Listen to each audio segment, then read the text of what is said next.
Yeah. The time is now 10:27 a.m.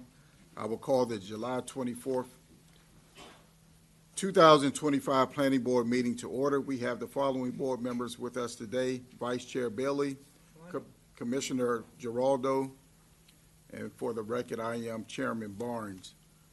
We will now move forward with the business at hand. Please note that the deadline for all participation, pre-registration, and all submission of matters exhibit was due by 12 noon on Tuesday before this planning board meeting. Staff is available today for on-site registration if you require assistance. Now we'll move on to the agenda. The order of cases today's meeting are as follows. Item 2, 4E and 4F, 5, 6, 7, 8, 9, 10, and 11. The first item on the agenda is item 2, draft minutes from July 17th. We look for a motion for approval for the July 17th minutes. Approval of July 17th minutes. Second. It's been properly moved and seconded by Commissioner Bailey and Commissioner Giraldo. I will now call the roll for approval. Vice Chair Bailey? Vote aye. Commissioner Giraldo? I vote aye. And I vote aye as well. We will move forward with the consent agenda. Items 4E and 4F. Is there anyone who wishes to oppose the staff's recommendation on 4E and 4F? Is there a board member who wishes to discuss any of these items? If not, I look for a motion to approve the consent agenda. Mr. Chairman, after consideration of the records for items 4E and 4F, I move adoption of the staff findings and approval of these items on the consent agenda in accordance with the recommendation of staff. Second. It's been properly moved and second. I will now call the roll. Vice Chair Bailey? Vote aye. Commissioner Giraldo? I vote aye. And I vote aye as well on the approval of the consent agenda. We will now move into the regular agenda items. Item 5, Countywide Planning Division, proposed destination of 2 Prince George's County historical sites.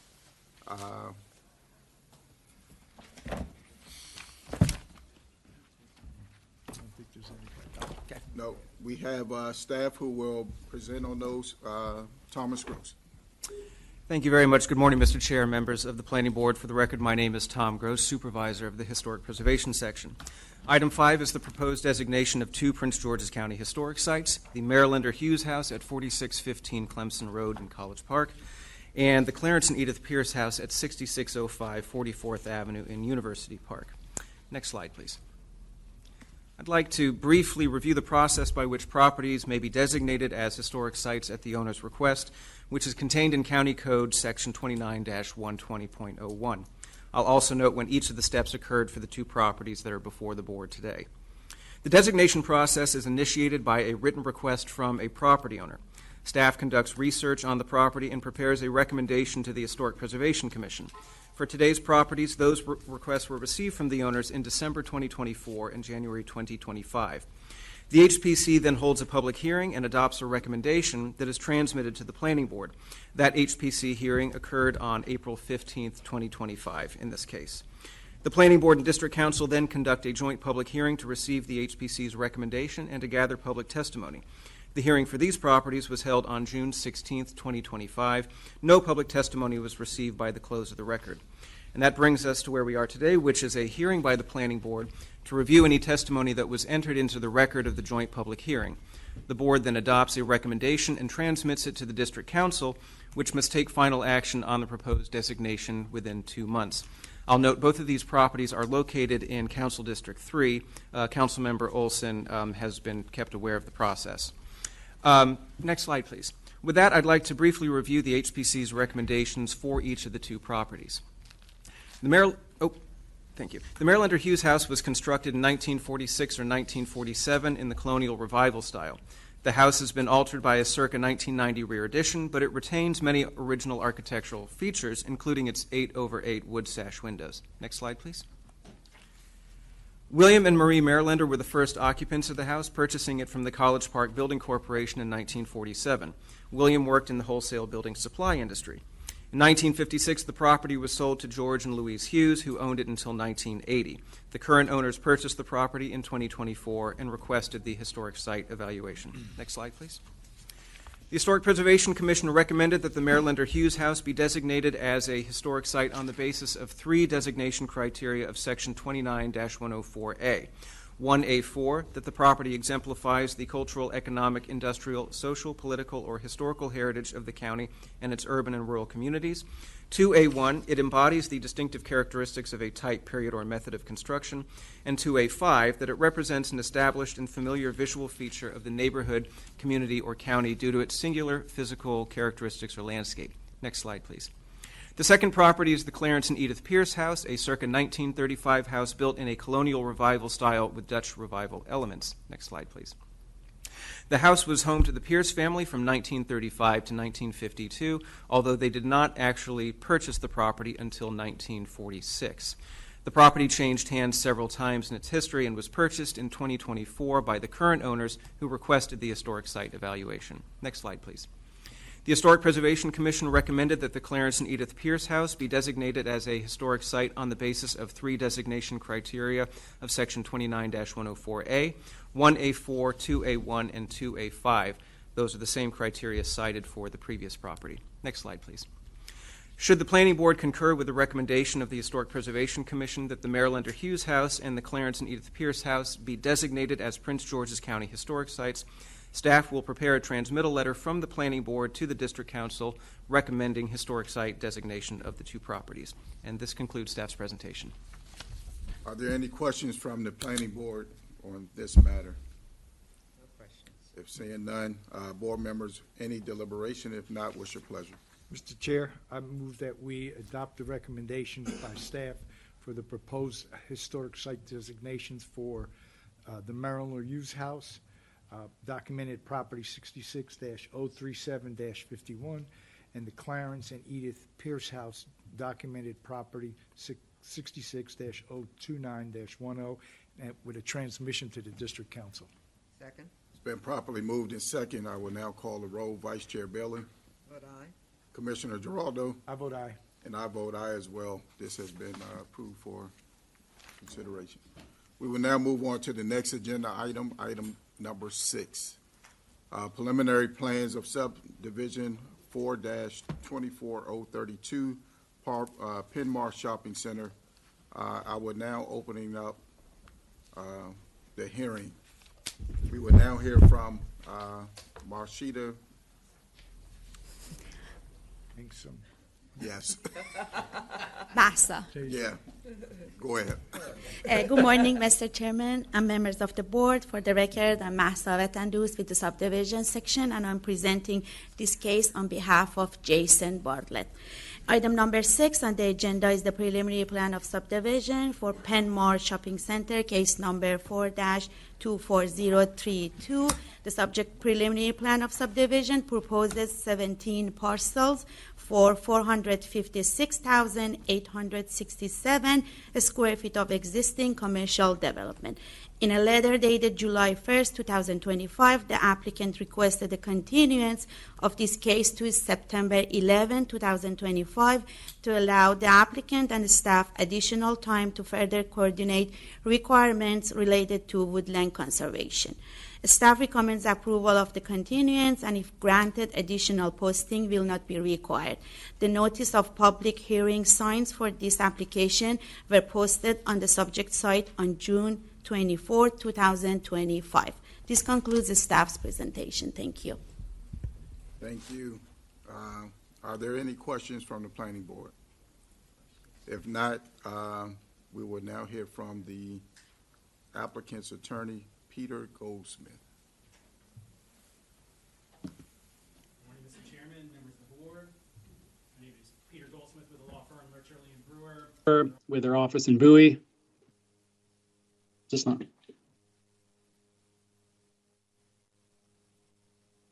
It's working now. Okay.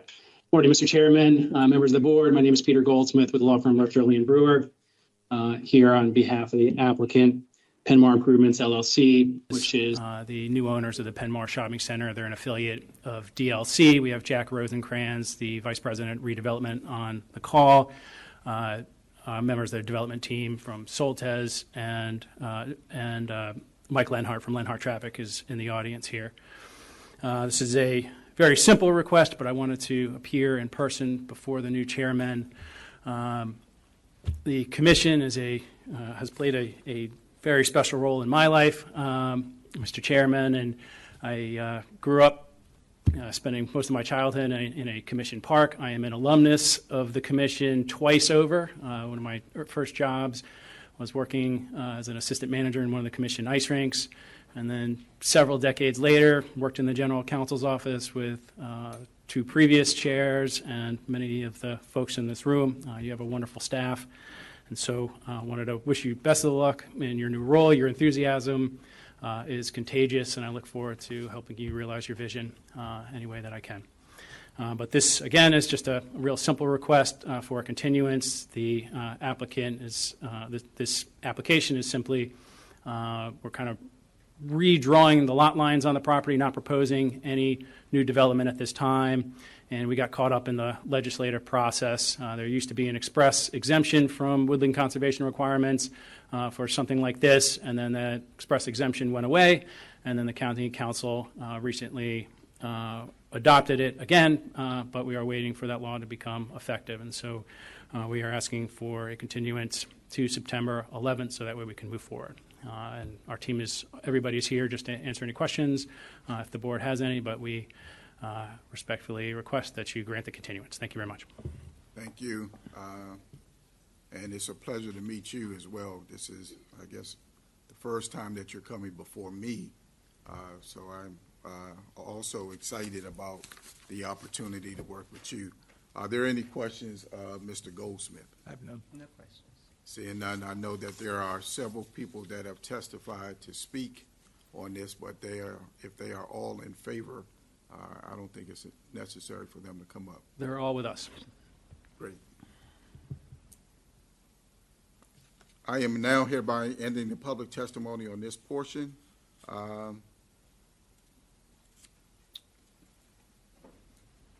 Commissioner, if there's no deliberation, tell me what's your pleasure. Mr. Chair, I would move that we approve of the staff recommendation and continue 4-24032 from today to the date of September 11th, 2025. Second. It has been properly moved in second. I will now call the roll. Vice Chair Bailey, But aye. Commissioner Giraldo, I vote aye. and I vote aye as well. This has now been approved. We will now move on to the next agenda item, item number 7, detailed site plan DSP 16037-03, Zagbee's Brooks Drive. We will now hear from staff, Megan Sun. Good morning, Mr. Chair and members of the Planning Board. For the record, my name is Meng Sun with the Urban Design Section. Item number 7 is detailed site plan DSP 16037-03 for Zaxby's Brooks Drive for development of a 2,064 square foot eating or drinking establishment with drive-through service on parcel 4. As a matter of housekeeping, staff received 3 expert resumes who would be eligible to testify as an expert witness prior to Tuesday noon deadlines. The resumes have been included in the record. Based on the evaluation and analysis outlined in the staff technical report, Urban Design staff recommend that the Planning Board adopt the findings of this report and approve the detailed site plan DSP-16037-03 Zaxby's Brooks Drive, subject to recommended conditions of approval within the technical staff report. This concludes staff's presentation. Thank you. Thank you. Are there any questions from the Planning Board in regards to this? No questions. If not, we'll hear from the applicant's attorney, Mr. Arthur Horn. Good morning, Mr. Chairman. For the record, Arthur Horn with the Law Office of Shipley and Horn. Very pleased to be here representing Alma M&L Inc. Again, my first time appearing in front of you, so I wanted to say congratulations to you, and it is completely an honor on my behalf to be here today. I have with me today Mr. Ramadas Amaji, who is from Alma M&L Company. For the civil engineer, we have Mr. Nat Ballard from Rogers Engineering. Transportation engineer is Mr. Mike Lenhart from the Lenhart Traffic Group.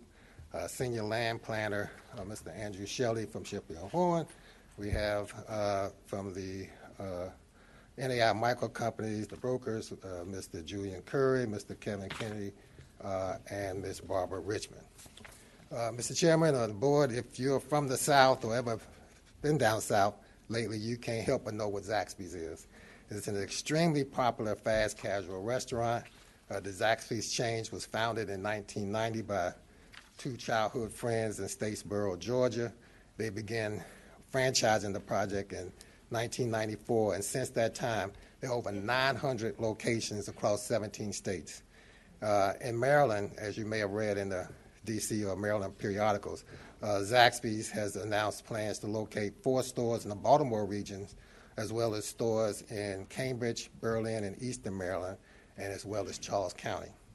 Zaxby's is known for its fresh, whole white meat chicken, and is complemented with a variety of signature sauces. Its franchise owners, all of them, are active workers in the community, and Alma M&L Inc. Has been already working very hard in the Prince George's County community.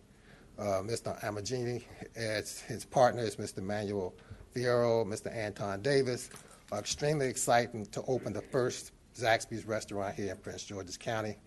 This 20-seat, 2,000 square foot facility has met with strong community support from the adjacent neighbors who have been an active participant of all 3 developments on this site, and has been designated as a business advancement and food access infill since 2015. The applicant and team would like to thank Ms. Sun for all her hard work and constant communication in the application process, as well as Ms. Garland. The applicant has met all the criteria for approval of this detailed site plan. It adopts the findings and facts and conclusions of law as set forth in the staff report, as well as the submitted statement of justification, and humbly ask this board to support the application. Thank you. It's always good to see you. Commissioners, are there any questions for Mr. Horn? I have none.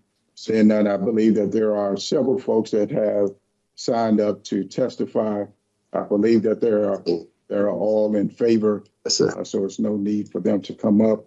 And if there's no questions for Mr. Horn, board members, if there's no deliberation, please tell me your pleasure. Mr. Chair, I move that we adopt the findings of staff as well as the associated conditions provided by staff and approve detailed site plan DSP 16037-03. Second. It's been properly moved and second. I will now call the roll. Vice Chair Bailey, Commissioner Giraldo, I vote aye. and I vote aye as well. Thank you very much. Thank you. We will now hear the next agenda item number 8, Countywide Planning Division MRF 2024-010 Skagway Solar Energy Center. We will now hear from staff Benjamin Ryan.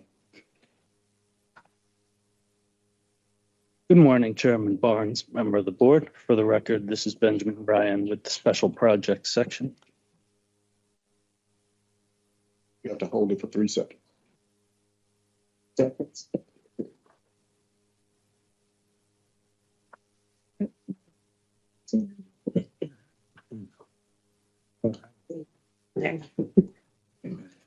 About that. Morning, Chairman Barnes, members of the board. For the record, this is Benjamin Ryan with the Special Projects section. Item 8 on the agenda is mandatory referral MRF 2024-010, Piscataway Solar Energy Center. This proposal is being reviewed under Land Use Article Section 20-301 through 305 of the Maryland Annotated Code for Mandatory Referral. Please advance to slide 12.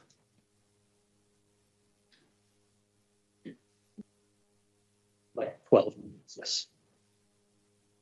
This project proposes an approximately 16-acre solar facility on a 54-acre parcel. The applicant's submission includes herbaceous ground cover with pollinator plants to be located below the solar panels, therefore qualifying the project as a dual-use land concept. The property is zoned AR, agricultural residential. The site plan shows the layout of the solar array. The site is bound to the east by Livingston Road and to the west by Maryland 210. An access driveway originating along Livingston Road is shown on the site plan. In relation to on-site soils, staff have determined that the solar array is appropriately located on-site, consideration of the Chesapeake Bay critical area, and the existing primary management area. Next slide, please. This slide shows staff recommendations based on the applicant's submission. Per the solar energy guidelines, the applicant is encouraged to consider livestock animal grazing on site, which would create an additional dual use in addition to the pollinator plants.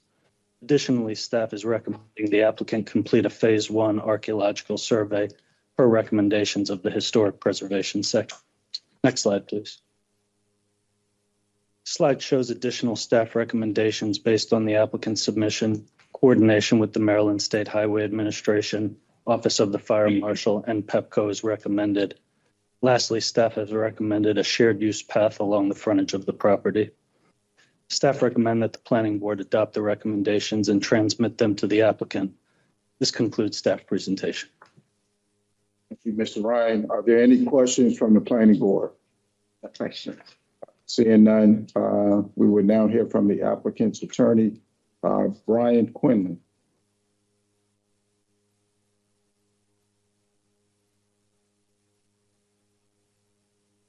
My name is Brian. Pleasure to be here, Chairman and Commissioners. I'm just here to answer any questions if there are any, but the staff has done a thorough review of the site, and we'd like for approval. I believe that there are a couple of folks that have signed up, but I believe they're all favorable. There's nothing else, board. If there's any deliberation, if not, tell me your pleasure. I have just some deliberation. Looking at the staff recommendation, which I wholeheartedly agree with, I wanted to ask the applicant with regards to what consideration that you've given to the livestock. We've reached out to the Chesapeake Bay Foundation, Maryland Grazers Network, as well as the Prince George's County Soil District's program manager for rural agricultural conservation. And they've given us some recommendations for local farmers, and we've reached out to about 6 of them. Mm-hmm. Right now we've got 3 that are interested, 2 with chickens and 1 with sheep. So we're continuing to work through that process and trying to figure out how to incorporate it into the site. Yeah, I raised that issue because I'm concerned with the use of prime agricultural land being used for solar, and that's for at least 20 years. But if you're going to have the grazing or allow livestock, at least it's being used, what about any herbaceous planting? Yes, we're going to have that as well. No further. It's real quick. We're also considering, we've got the western part that's in the Chesapeake Bay Conservation Area. We're considering that for a forest, an off-site forest conservation area as well. We've got it reviewed by the county, and they've recommended it's a good site for it. Thank you. Mm-hmm. I just had one thing, and it goes back to now Commissioner Giraldo's point in regards to the livestock. Mm-hmm. You know, I would love to see that plan as you guys continue to move forward, because I think that's an important element to the point that he was making. And having these solar panels and solar arrays on those fields where livestock are being grazed and then used for consumption by humans. So if you can put that together for us, that would be greatly appreciated as we continue to move through this process. Yep, we will. Thank you. Is there a motion by the commission? Yes, Mr. Chair, I move that we adopt the staff's findings as well as the conditions in MRF 2024-010. Second. Been properly moved in second. I will now call the roll. Vice Chair Bailey. Aye. Commissioner Giraldo. I vote aye. And I vote aye as well, with the hopes of getting those documents as soon as possible. We will now move on to the next agenda item number 9. Preliminary plans of subdivision PP 2024-022, the venue 2. We now hear from staff, Nina Shabazz.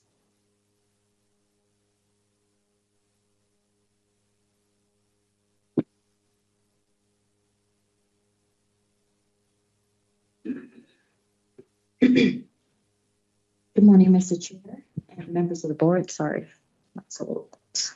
For the record, my name is Nina Shabazz with the subdivision section. Item number 9 on the agenda is the preliminary plan of subdivision for the venue 2, PPS-2024-022.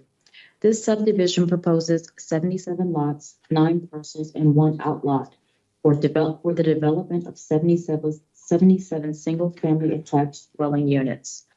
The subdivision staff recommends that the planning board adopt the findings and approve the preliminary plan of subdivision PPS-2024-022, Type 1 Tree Conservation Plan TCP1-067-97-03, as well as the variation from the lot depth requirement of section 24-4102B1. It is also noted that prior to the July 22nd deadline, the applicant provided an exhibit, which is a resume for an expert witness in planning and landscape architecture. Thank you. This concludes the staff presentation.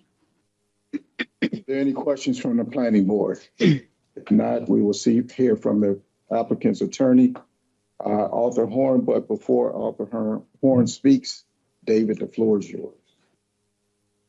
Thank you, Mr. Horn, and anyone else who signed up to speak on this matter. The planning board's procedural rules require everyone to be sworn in. So if you intend to speak or if you are online, please raise your hand. Do you solemnly swear to tell the truth, nothing but the truth? Thank you again, Mr. Chairman, members of the board. For the record, Arthur Horn, the law office of Shipley on Horn in Largo, Maryland. Here representing the Greenwood Park LLC, Mr. Sabad Valiant. The civil engineer here with us is from GLW, Mr. Kent Foster. The transportation engineers from Linhart Traffic Group, Mr. Michael Linhart. And the senior land planner in this case, Mr. Andrew Shelley from Shipley on Horn. As the board members may be aware, Mr. Valiant is the builder of very quality homes in Prince George's County for decades. I've worked with Mr. Valiant for well over 20 years. He has built over 3,000 units in Prince George's County. Many of y'all may know Mr. Valiant. Don't know the history. I'll just say to Mr. Chairman, he's an immigrant who came here and grew up in Hyattsville, and has been a tremendous asset to Prince George's County and their residential development. He's built just in the Largo, Westphalia area alone, besides Venue 1, we have for Venue 2, the Forest Hills, Charwood, Westphalia Road, which is directly across the street from this site, are just a few examples of his developments in this area. They are not only tremendous homes he has built, but they represent tremendous communities that he's built as well. The particular area of the homes where Mr. Valiant has built here is very interesting. Again, they provide valuable statistical information. The residents who moved in have indicated to him that they've chosen to reside in this area location, not only because of the quality of the home, because of its easy access to the Beltway and its convenience to shopping. And they know both the Wegmans Shopping Center and the Ritchie Station Marketplace. The relationship with this site and the Greater Morning Star Church, who's here today, who will be speaking as well, the applicant, as well as the Westphalia community, and especially the Largo Communities Civic Association, has been extremely communicative and supportive from the beginning of the total 67-acre parcel. The Largo community, as well as the church, has wanted to make sure that the residential attached units here in the venue are complementary to the single-family detached units that you see there. Connectivity to the Heritage Glen Community Park was previously addressed, and substantial land dedication and public access easements, and there's a strong pedestrian system within this site, are all part of the master plan and the desires of the Largo community, and they've all been met. The applicant has met all the criteria for the approval in this preliminary plan and accompanying variation, including but not limited to environmental, woodland, stormwater, and transportation-related items. So on behalf of the applicant, we request the planning board to adopt the findings of facts and conclusions of the law as set forth here, along with the accompanying statement of justification of other submittals as approved in preliminary plan. And certainly want to thank Ms. Shabazz and Ms. Gupta for all the work and communication constantly during this entire process. Thank you very much. Are there any questions for Mr. Horn? I believe that there are several that have signed up to testify, but if they are all in favor, then there's really no need. Being none, board members, any deliberation? And if not, what's your pleasure? Mr. Chair, I move that we adopt the findings of staff, rules of conditions, and approve PPS 2024-022, approval of the Type 1 Tree Conservation Plan, TCP 1067-97-03, and approval of the variation from Section 24-4102, C1. Been properly moved in second. I will now call the roll. Vice Chair Bailey, Commissioner Giraldo. I vote aye. And as chairman, I vote aye as well. We will now move on to the next agenda item, item number 10. Preliminary plan for subdivision 4-25001, Prosperity Senior. We'll now hear from Semaine Monar. Did I get it right? I know I messed up. Presenting on behalf of her. Okay, thank you. Good morning, Mr. Chair, members of the board. For the record, I'm Mahsa Tandus with subdivision section, and I'm presenting this case on behalf of Salmin Manor. Item number 10 on the agenda is the preliminary plan of subdivision for Prosperity Senior, case number 4-25001, which proposes 93 lots with 9 parcels and 1 outlot for a planned retirement community consisting of 93 single-family attached dwelling units.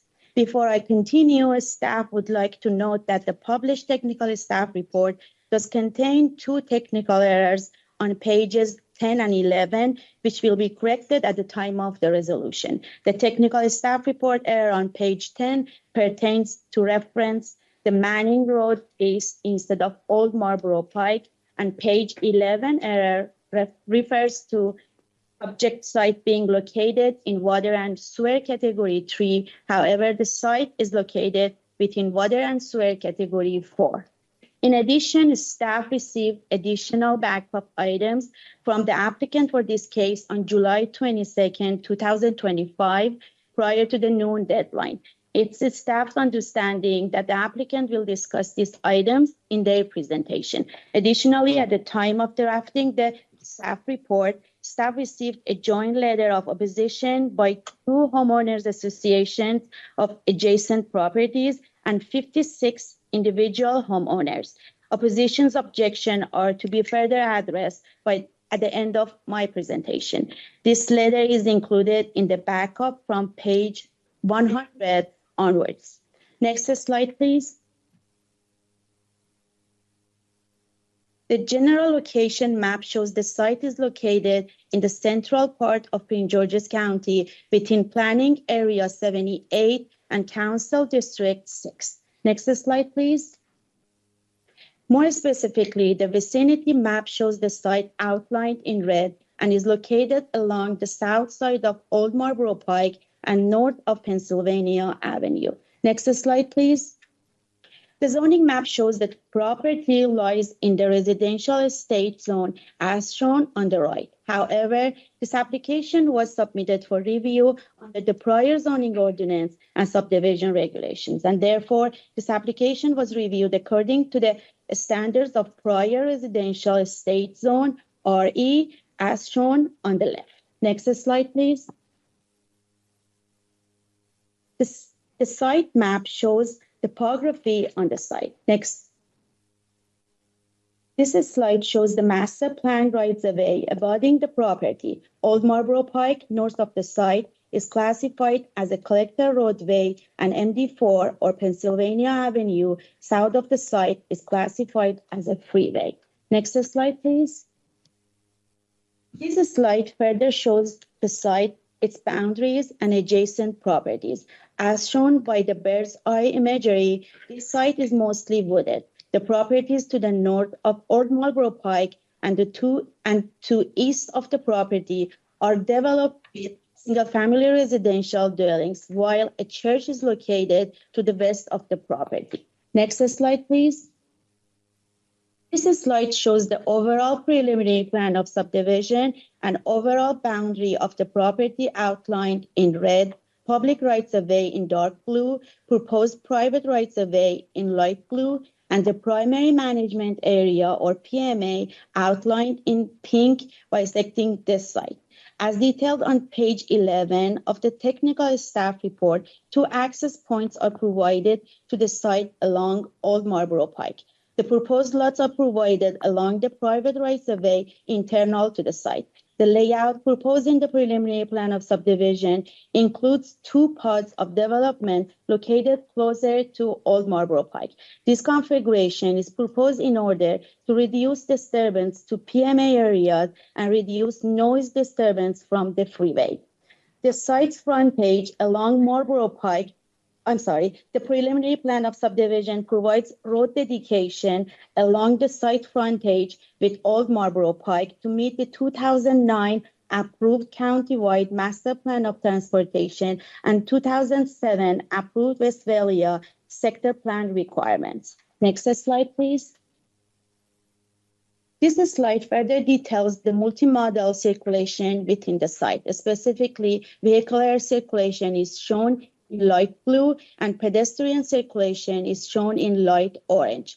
As shown on the slide, there are no roads or pedestrian access points proposed abutting MD4. Internal private roads provide direct access to proposed lots and are oriented to avoid impacts to the primary management area. Sidewalks are proposed along both sides of the internal private streets and along the frontage of Old Marlboro Pike.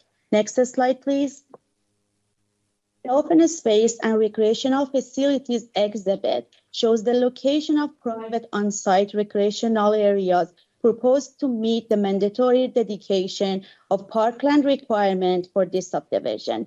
As shown on this exhibit, areas for these facilities are located within the east and west portions of the development. These areas are anticipated to include a community meeting area with pavilion, gazebo, seating, and grilling stations, along with the other amenities.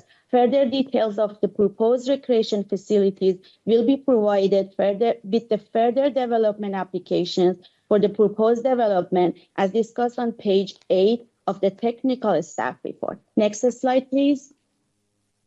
The property abuts MD4, a freeway, which is a classified roadway known as a noise generator. The applicant provided a noise study analyzing whether any noise mitigation would be needed for the subject property. This slide shows unmitigated noise contours, and the 65 decibel noise contour doesn't affect the lots or recreation areas, as shown in the left image. However, rear yards of 24 proposed townhomes would be exposed to nighttime noise exceeding 55 decibels, as shown on the right image, and will require further analysis with the future development applications. Next slide, please. This slide shows the daytime mitigated noise levels. Okay, yes. This slide shows the daytime mitigated noise levels, as shown on the left, will not exceed 65 decibels for any of the rear yards of the front-loaded townhomes. However, on the right is nighttime noise levels which exceeds 55 decibel for the rear yards areas of 24 townhomes. The townhouse buildings are shown to shield some of the lots. However, mitigation will be required to ensure the other affected outdoor activities area are also adequately protected. As just staff recommend that at the time of the site plan submittal, a phase 2 noise study with appropriate noise mitigation is provided, which is included in the recommended conditions in the technical staff report. Next slide, please. This slide shows the type 1 tree conservation plan with the property boundary outlined in red and the primary management area again indicated by the dashed pink line bisecting the site.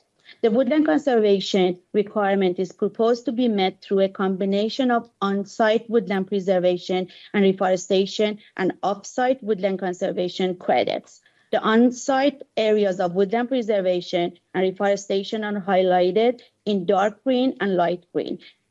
The applicant has further requested a variance from section 25-122B1G of the prior subdivision regulations for removal of 37 specimen trees as indicated by red circles on this plan.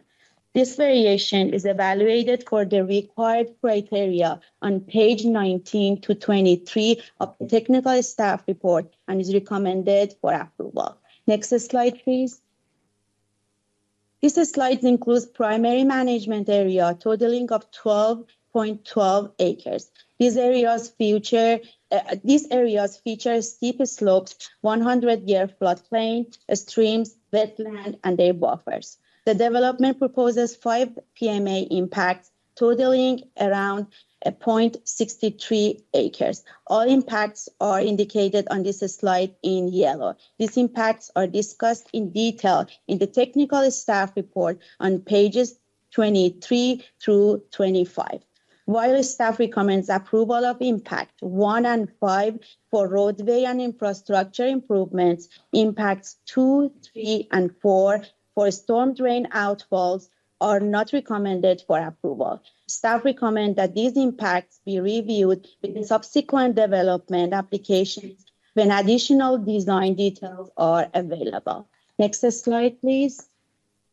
As mentioned at the beginning of this presentation, staff received several exhibits submitted by the applicant as additional backup material for this case, including aerial image of the property, surrounding developments, proposed housing type, street views along Old Marlboro Pike, and resumes of expert witnesses.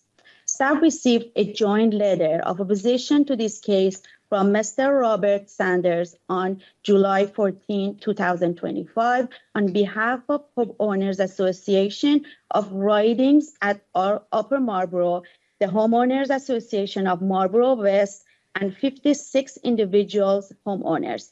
This letter is included in the backup from page 100 onwards. The following are main points raised in the letter of opposition and staff analysis. First, on page 4 of the opponent's argument, it's mentioned that the subject use would not be compatible with the agricultural and historical character of the surrounding areas. As noted in the technical staff report, this application is for a major preliminary plan of subdivision which proposes new lots in accordance with section 24-119 of the prior subdivision regulations. The use permission for this property is determined through zoning and not at the subdivision stage. The landscape manual provides further requirements to address the buffering of incompatible uses and along scenic and historic roads. This preliminary plan of subdivision depicts the general loading pattern for a planned retirement community. The proposed layout takes into consideration the buffering that will be required for the proposed development from adjoining land uses. The future required site plan will have to conform to 2010 landscape manual, which requires a section for buffer along Old Marlboro Pike frontage and section for incompatible use buffer along the eastern and western property lines. The preliminary plan as reviewed demonstrates the relationship necessary for conformance to the requirement of these sections. However, full review, including the landscape material to be used, will be determined at the time of the site plan. Second, on page 4 of the objections, the opponent mentions that the attached villas will not be in harmony with the neighborhood single-family unattached homes. As mentioned previously, general character and design of the proposed development, including architecture, buffering, landscaping, will be further examined at the time of the future development applications to ensure that the proposed development is buffered from incompatible uses. Third, on page 5 of the objections, the opponent mentions that the proposed use will create unsafe traffic conditions due to the character of Old Marlboro Pike and recommends that the applicant solve this problem by proposing a single entrance instead.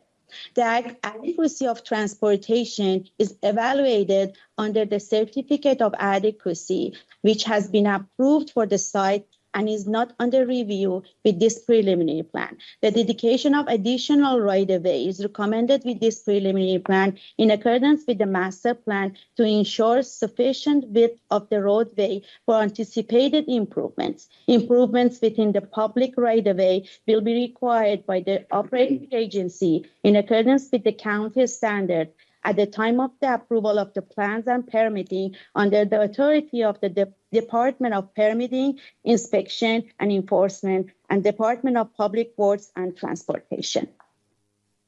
Fourth, on same page of objections, opposition indicates that the provided 40 feet historic easement should be enlarged to 80 feet and thickly wooded in order to preserve the rural character of the road. The staff would like to note that the roads are not designated as historic sites and are not reviewed by the Historic Preservation Commission. The landscape manual also includes specific requirements related to planting, which could either include preservation of the existing trees and proposed planting. The buffering along Old Marlboro Pike will be further evaluated at the time of the subsequent site plan. However, the preliminary plan of subdivision reflects ample space along the property frontage to meet the future requirement. In conclusion, the subdivision staff recommends that the planning board adopt the findings and approve the preliminary plan of subdivision 4-25001 Prosperity Senior Type 1-3 Conservation Plan TCP 1-012-2025, as well as the variance from Section 25-122B1G, subject to the findings and conditions in this technical staff report. This concludes the staff's presentation. Thank you. Thank you. Planning board, are there any questions for staff? I have a few, Mr. Chair. Commissioner Giraldo. Thank you for the presentation. I was reading some of the opposition, and I'm looking at the memorandum of May 19th, 2025 from DPI. And what I understand from that is that will be required to make substantial road improvements. Is that right? As set forth on page 82 of 172. Good morning, Mr. Chair, Mr. Commissioner. This is Mridula Gupta with the subdivision section.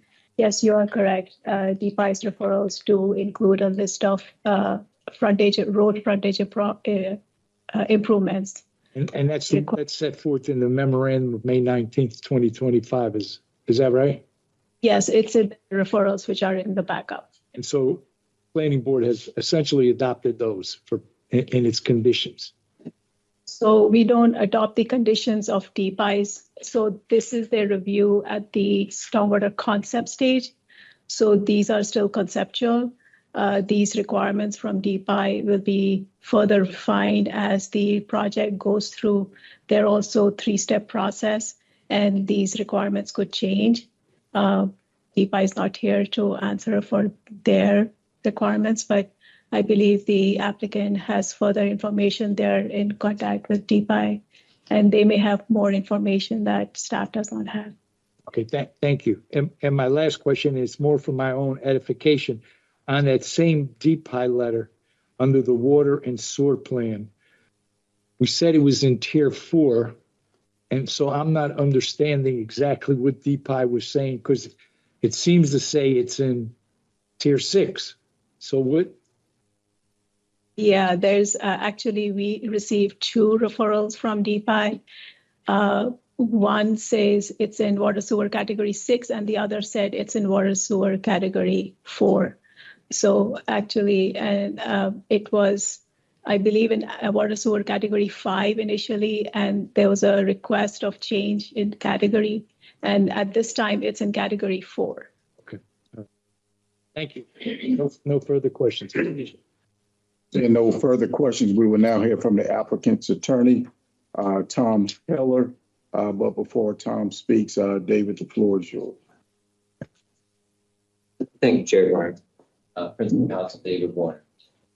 Pursuant to the Planning Board's regulations, we require everybody seeking to provide testimony to swear under oath.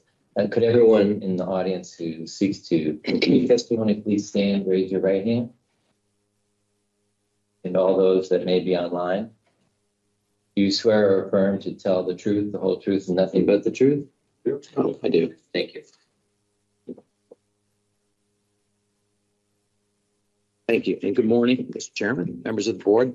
This is my opportunity to welcome you to the board, and this is my first presentation. I think you had my partner, Mr. Gibbs, here previously, and we are excited to work with you as we move ahead here in Prince George's County. I'm excited to be here before you today on this property, Prosperity Senior. I wanted to provide the board a little bit of background, a little bit of history, and then address some of the concerns and issues that have been raised with regard to the property. The property does have a little bit of an interesting history. It's this property, which is 43 acres, is part of a much larger property of 258 acres, which has been owned by the Claggett family for many years. And this property was historically farmed for many generations. But in the mid-1960s, Maryland Route 4 was constructed, and it bisected this 40-acre tract from the remainder of the larger tract, which is on the south side of Route 4. And so access to this property became much more circuitous. And over a period of time, the farming activity ceased on the property, and then the property became wooded. But this property, although it's no longer farmed, the southern part of the property has more agricultural activity. The family has proposed to sell the property to Prosperity Senior Communities. Prosperity Seniors Communities is the contract purchaser. I have a representative of Prosperity Senior, Mr. Kevin Setzer, here today. And they were interested in this property to locate age-restricted senior housing because of its proximity to Westphalia Town Center and the proposed commercial center, which is only about 1.5 miles away to the west. And they'd always intended some type of senior use on the property. They have experience in developing senior communities. The planning board may be familiar with the Traditions at Beachfield, which is on Woodmore Road. That was a much larger piece of property that did not have as many environmental constraints as this one. While it was in the same zoning category as this property is, the RE zone, it was constructed with the full range of dwelling unit types. It includes an assisted living facility, rental apartments, for sale condos, single-family attached villas, and single-family detached homes. This property, because of the smaller size and because of the development constraints, only supports one dwelling unit type, and which is the proposed villas that we have in this particular instance. And so the property, because of the environmental constraints, really kind of dictates how it's laid out. But from the commencement of their involvement with this property, Prosperity Seniors' goal was to construct high-quality opportunity for senior housing in a way that blends seamlessly with the surrounding neighborhood. And that's what we believe that we are proposing to you today. I want to address briefly just the concept of senior housing in the county. Historically, in Prince George's County, senior housing has been developed pursuant to special exception applications under varying techniques. The zoning ordinance lists uses which allow for age-restricted housing. One of those uses is a planned retirement community. And a planned retirement community is a permitted use in the RR zone, but it does require approval of a special exception. Once we move forward with this preliminary plan of subdivision, we will then proceed to file the special exception. We've commenced the entitlement process in this instance with the preliminary plan of subdivision at the direction of your staff, because the special exception process and the subdivision process deal with different issues. The subdivision process, the way I describe it, is really a deep dive into the property. Where you look at the environmental issues, you look at adequacy of public facilities, you look at woodland conservation, you look at lotting patterns, you look at road layouts. All of those items need to be evaluated before we can create a special exception site plan, which then places structures on the property. Because the special exception site plan is the regulatory document that we ultimately need to comply with when we come in for permits. And it's particularly, this is a good example of it, because the preliminary plan of subdivision that we originally filed does not look like the preliminary plan of subdivision that's before you. And through working with staff, working with your staff, and working with the environmental planning section on environmental preservation, we ended up, we started with 108 lots. We are down to 93 lots. And so that is why we started with this part of the process. And I'll also note that if we started with the special exception process and then came in for a subdivision and found out that we needed to modify the plan, we would have then had to modify the special exception. I mentioned just a few minutes ago the Traditions at Beachfield project on Woodmore Road. We started that one back in 2015 with the special exception. When we came in with the preliminary plan, there were changes made. We've ended up making 7 revisions to the special exception to respond to changes that we made in later stages of the process. So from the prospect of staff time and efficiency, moving forward with the preliminary plan of subdivision process is the appropriate way to do it. And I mention that because in the memorandum filed by Mr. Sanders in the opposition, he references standards that are applicable to the special exception. But the special exception is not what is before the planning board at this point in time. What's before the planning board is the preliminary plan of subdivision. The approval of this subdivision is the beginning of the process. In other words, we still have another application to prepare, to file, and to be reviewed under a different set of criteria, and we will do that. But I just think it's important to note that the approval of the subdivision doesn't guarantee us anything. We still have to go through another year-long process, and while the process is long and complicated, which is one reason why it's hard to attract developers to the county, it's necessary, and we are committed to working with the planning board, the community, and the staff to make sure that this application meets all of the criteria. Which leads me to address briefly community outreach, because as I said, we're still early in the process, but community outreach is something that is important to this applicant and has been important to this applicant from day one. They retained GS Proctor and Associates to do our community outreach, and they have scheduled meetings with several of the community members. We started out meeting with the adjoining church, which is the property to the west, which is the Greater St. John Cathedral, and met with them and our abutting property owner on the eastern side, Ms. Rochester. The church has, in fact, provided us a letter of support, but I just got it yesterday, and because it's beyond the noon deadline for Tuesday, I can't submit it. But we have reached out to them. We also met with the community directly across the street, which is the Ridings at Upper Marlboro, as well as the community just to the west, which is Marlboro West. And I've also had conversations with residents of the Melwood Park community further west, and I offered to meet with their board. And GS Proctor has also reached out to Antioch Baptist Church as well as the Little Washington Civic Association. And we're going to continue to meet with community members as we move through the process. But I do want the board to know that the concerns that have been raised in the memorandum filed with the board are the concerns that were raised to us. And I think that we can hopefully address many of those concerns. And I think that you'll see that the design of the community, which has been consistent throughout this process, shows that the applicant was conscious of and certainly responsive to the very concerns that the community has raised. And so I wanted to go through very briefly some of those issues. So if I could, I would like to ask that our supplemental information be brought up for review. This is the additional backup that was submitted by the applicant. And while that's being pulled up, staff mentioned that there are really kind of four issues that the opposition raised in their memorandum. One of them was a concern about compatibility with the rural character of the area. The second was whether or not the attached villas that we're proposing can be integrated into the community. The third was buffering the project from Old Marlboro Pike, the scenic easement. And then the last one was traffic. And I will address each one of those.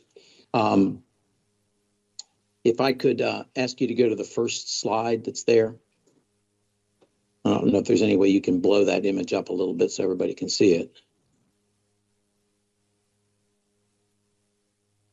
Okay, thank you very much. So this first slide shows a number of things. First of all, it's what the opposition memo reflected or discussed was that this property is on a stretch of Old Marlboro Pike that extends between Woodyard Road on the west and Ritchie Marlboro Road on the east. And then, so you see that whole stretch of road. It's about 2 miles. And on the very far west, you see the Westphalia Town Center. That's where the main commercial centers to support Westphalia Town Center is planned to be located. And you can see it's very close to the property. And one of the things that was referenced was that when you drive down the road, you see rural areas, and you even see like farm areas and grazing of animals. Well, the property right in the center that you see on that image, the open area, which is just to the north of the subject property, is a property that's owned by the Chesapeake Bay Foundation. There was a, oops, I'll hold on for a minute.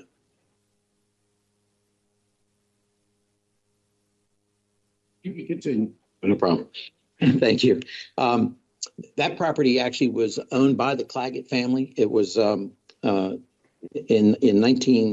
will by Charles Claggett in 1970. That property, after he passed away, was operated by the Claggett School. And under the terms of the will, if the Claggett School could not continue to operate, the property was to be donated to a nonprofit organization.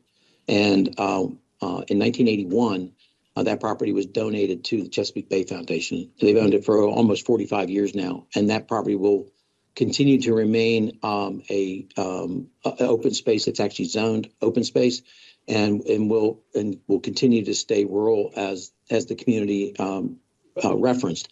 But what I do want the board to notice is that almost every other property from the west to the east that is not the Chesapeake Bay Foundation property has been subdivided and developed. And you can see that on the image before. If you can go to the next slide,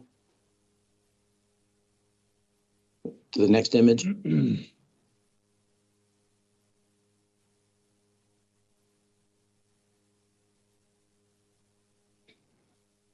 So oh, no, go back to page 3. There you go. So the first property on Old Marlboro Pike to the west is called Melwood Park. Melwood Park was a property that was in a comprehensive design zone, and when it developed with a mixture of townhouses and small single-family detached homes. Those lots in that community are down to about 7,000 square feet, and so that property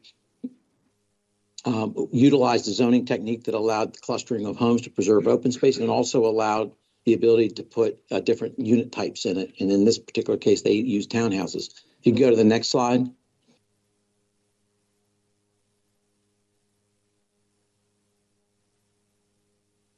The next property that you see highlighted there is Robley Acres. Robley Acres was the oldest development on that section of Old Marlboro Pike.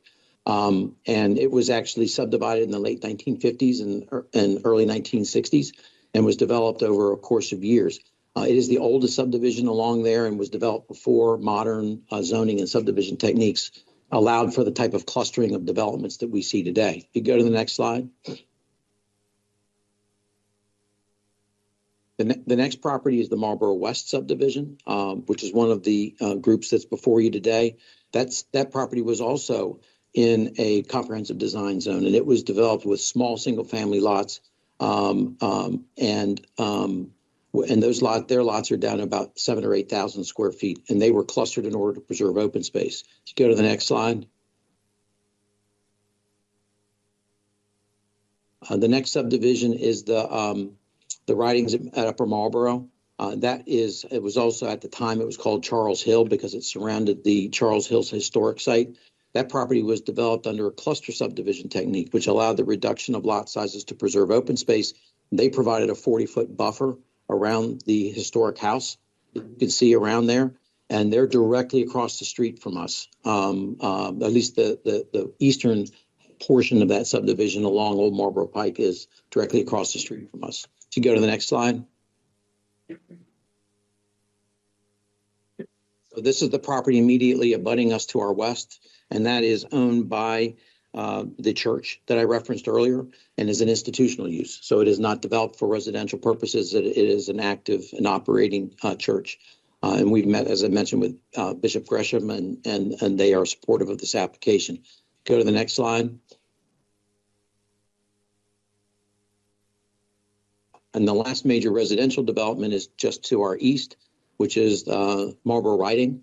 And Marlboro Riding, actually, I've only highlighted the portion that fronts on Old Marlboro Pike, but the portion that fronts on Ritchie Marlboro Road to the north was also part of that development. That too was a cluster subdivision. It was designed with smaller lot sizes that were clustered to allow preservation of open space. And so those are all of the residential developments that are along Marlboro Pike. The only one I haven't mentioned is the very corner of Ritchie Marlboro Road and Marlboro Pike, where a Royal Farm store was constructed a few years ago, if you're familiar with the area. So there has been a substantial amount of development along this section of the road. And I point that out to note that with the exception of Robley Acres, which was subdivided 70 years ago, all of the developments used a zoning or subdivision technique that allowed for either a reduction in lot sizes to preserve open space or to allow different types of dwelling units. So utilizing the special exception processes we're proposing to do, which allows us to do a number of things. It allows us to preserve open space. It allows us to cluster the lots. It allows us to put the villas in that will be designed for senior living. All of those things are consistent with the way that the Old Marlboro Pike corridor has developed over the years. And so what I'd like to discuss, so I'd like to point out that the first thing is that if I go to the next slide.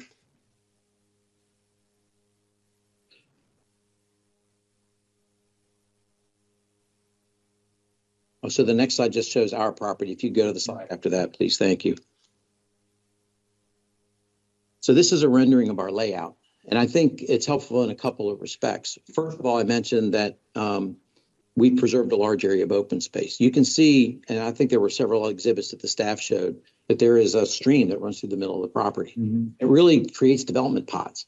So we have a development pod in the northwestern corner of the property. We have a development pod on the eastern side of the property.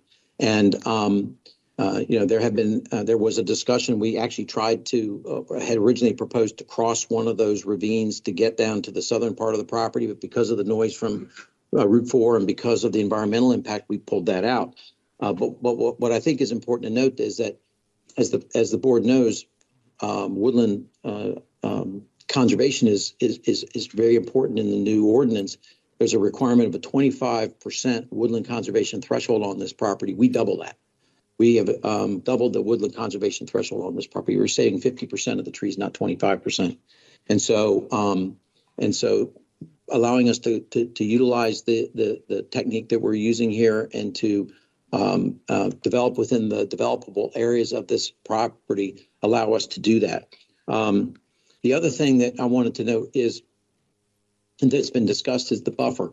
So what we are proposing to do is to provide a 40-foot buffer between the lots and the public utility easement. So there's actually going to be the right-of-way dedication plus a 10-foot public utility easement plus a 40-foot landscape buffer. Now, the reality of it is that more than half the property is going to be just preserved woodlands. You can see on the western side, all the way around where the curve is, you can see that dark green area. That's going to be preserved woodlands. In fact, those preserved woodlands directly across the street from the Charles Hill Historic Home. So that view shed will not change in terms of having to remove those trees. Where we do have to remove trees in order to be able to grade into the property, we're going to provide a buffer. And I wanted to note that when in the landscape manual, when along a scenic or historic road, the landscape manual requires a 20-foot buffer. We're providing a 40-foot buffer. We're doubling that. And we are doing that in order to ensure that these units can be constructed and blend seamlessly within the surrounding community and along the road. And in the opposition memo, they asked for an 80-foot buffer, which would be 4 times what would normally be required.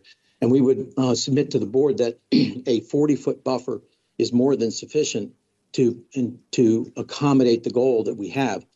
If I go to the next slide.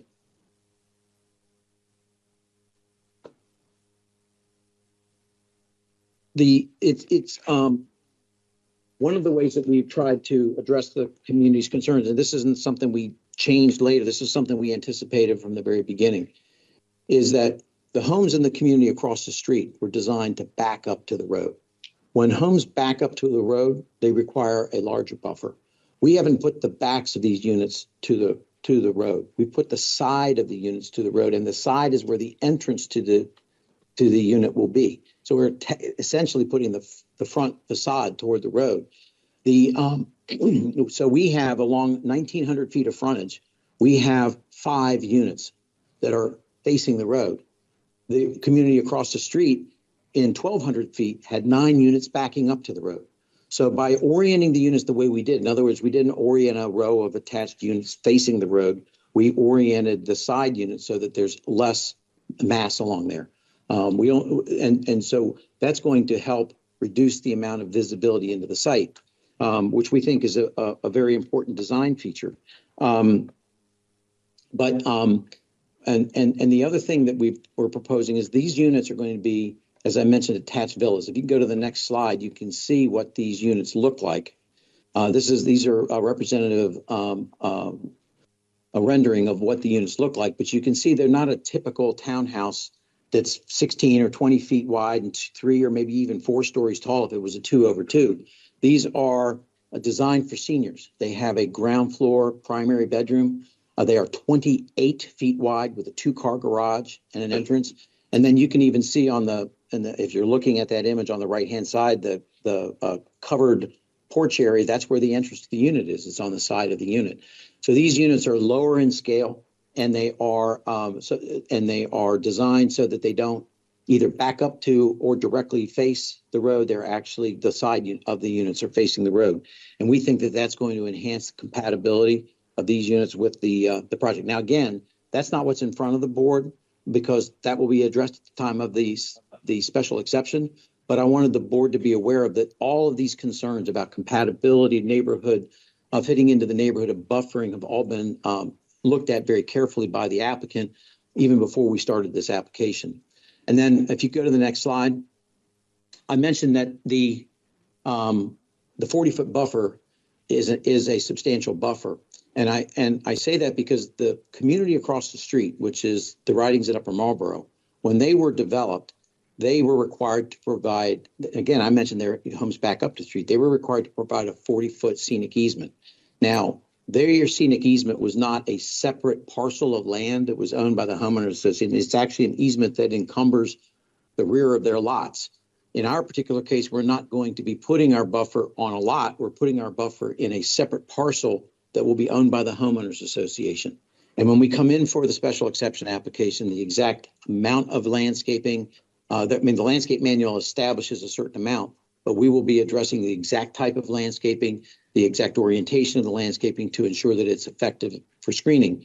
But what I wanted you to see is that if you are on Old Marlboro Pike and you are looking at the community across the street, that's on the right-hand side. You see the white fencing there. Mm-hmm. They have a 40-foot landscape buffer on the rear of their lots. And at the very far right, you can see the end of their entrance feature. And you can see how effective that is looking down the road on the right-hand side.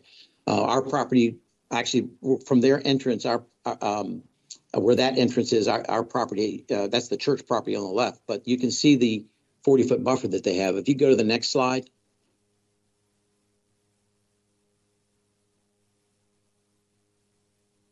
That's just a little bit further down the road. And again, on the right-hand side is the Ridings at Upper Marlboro, and you cannot see a home. That's how effective that 40-foot buffer is. Go to the next slide. And that's looking at their entrance going east. So our property is now on the right-hand side. Our property starts where their entrance is, and you can see their entrance feature, and you can see the woodlands along the road and the fence. And you can see how effective that buffer is. And I think there's one or two more photos of the same thing as you go down the road. If you go to the next slide. And again, the same type of image. I think there's one final slide looking from their far eastern property line, looking backward. If you go to the last slide. And so that's if you're at the far eastern end of their property looking, again, I think you can see the peak of one roof on kind of in the middle of the photograph. Mm-hmm. Now they elected in their development to put in the white fence. We haven't gotten that far in our design. We will have entrance features and all that. But I want the board to be aware that the concept of providing a buffer, the concept of providing a wider buffer than's required, because we wanted to match what they had. And what they had we knew was effective because we can see it as you drive down the road. And so I wanted you and I want the community to know that we are conscious about the need to make sure that this project blends into the community, both with the scale of the homes, as the orientation of the homes, the provision of the buffer, and then the planting of the buffer that will be determined at a later stage. Now, the last thing that I want to, sorry. Al, before you go on with these, so you're going to maintain the trees that currently exist along that roadway? Because to compare it to the other one, those are already mature trees. So some of their trees, it's my understanding that some of the trees there were preserved. Mm-hmm. I believe there was some supplemental plantings. I honestly don't know that. It's been about, I'm not sure how long they've been there, maybe 10 or 15 years. They've been there, I don't know. But obviously, as I mentioned, about 950 feet of our frontage is just going to be preserved trees. Okay. And then where we end up having to remove trees in order to make road improvements and whatnot, we're going to plant. And then, like I said, the landscape manual has specific minimum requirements, and I'm sure we will be able to exceed those requirements, not only in terms of the density of planting, but the type of planting as well. Okay, so I guess your answer is yes, that those trees that are presently shown on slide 1 to the left will remain. Not necessarily, and I'll explain that in a minute, because you also asked, are you going to make improvements to the road? And there will need to be. And you can see, I mean, it's interesting when you look at Old Marlboro Pike, the modern developments that have been done, which are mostly the ones toward the west going down to Melwood Park and the communities here. The Department of Permitting Inspections and Enforcement required curb, gutter, sidewalks, street trees, street lights to create a safer environment. In the property farther to the east, which is the Marlboro Riding, they had them maintain a more rural section. They have told us in their referral that we're going to be matching what's across the street from us in terms of the street section, street lights, street trees, and whatnot. But I do want, so that leads me to the discussion of traffic. And I do have Mr. Mike Lenhart here, who's testified before you before. and I want him to talk about the traffic situation. But I do want to, as a preliminary comment, when we met with the Ridings in Upper Marlboro, which, as I say, is the community that you see there on the right, the first thing they asked us about was traffic. There is a curve on Marlboro Pike. If you look at the property goes up and then there's a curve, which they have complained about the safety of. I don't mean complaint, but I mean, there were even references in our call that people refer to it as the curve of death, because it's a hard curve to maneuver. And the one thing that I would note to you is that if you look at the images that I showed you of that stretch of roadway, you'll see that all the properties along the northern part of the road developed with homes, but that curve never got fixed. That curve never got improved. And the reason was because they didn't front the curve. They didn't have any road frontage along the curve. Our entire property the curve goes around our property. And so what that means at a minimum is we are required to provide the full right-of-way dedication, which has never existed before. And we will be required to do that. And the other thing is that as the planning board is aware, when you go through the certificate of adequacy process that deals with intersections in the area, and Mr. Lenhart discussed that in a minute, but road improvements along your frontage are determined by DPI. That's not an adequacy thing. That is something that they do as a review of your plans, and they're looking to not only meet their code requirements, but just generally safety. Where your entrance is located, do you have adequate sight distance, all of those things.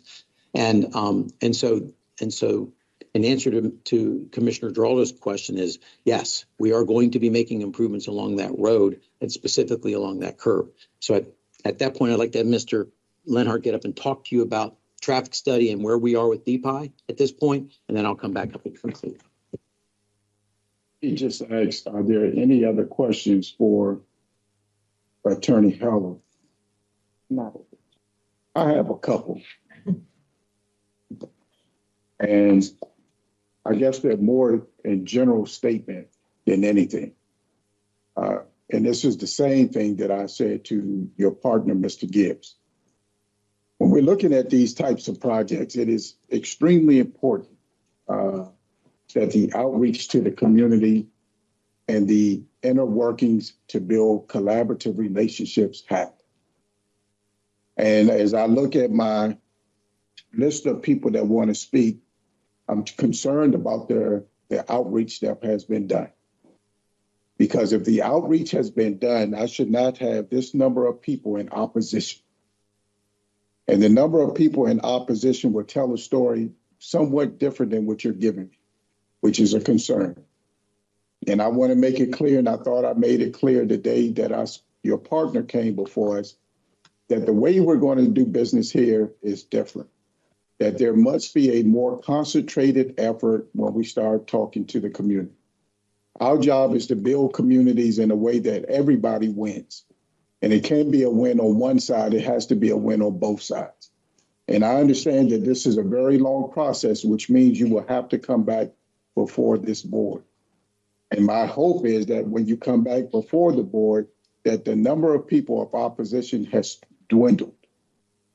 And my hope that there will be none, simply because you guys will have an opportunity to work on the things that they are concerned with and the things that you all can provide to make it this a winning relationship on both sides. And I think if more and more of you all that come before this board understand that, then I think the process will go a lot smoother. Because I am prepared at any time to hold it up, simply because I want to make sure that we're doing it right.